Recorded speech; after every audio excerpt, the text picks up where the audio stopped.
Hi, I'm Holly, and I'm on my 11th course at Equine Guelph.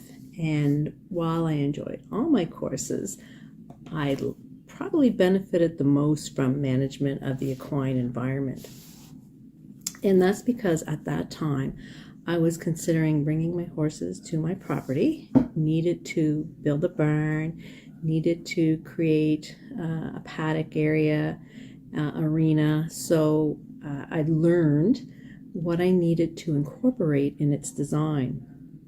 So for example, for my barn, I needed to consider, what type of insulation, what type of ventilation, or how to ventilate the barn properly so that it would keep or prevent any respiratory problems. I also needed to learn about what do I do for footing?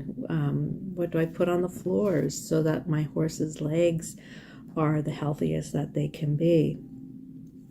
And, also learned about winter conditions, what we need to do during the winter. And that in part also helped me to learn what type of fencing to use on my property. I'm in Eastern Canada. We get a lot of snow. So, learning how high, or how deep to put the fence posts, all of that was important to me to learn so that I could have a good area, a good farm for my horses.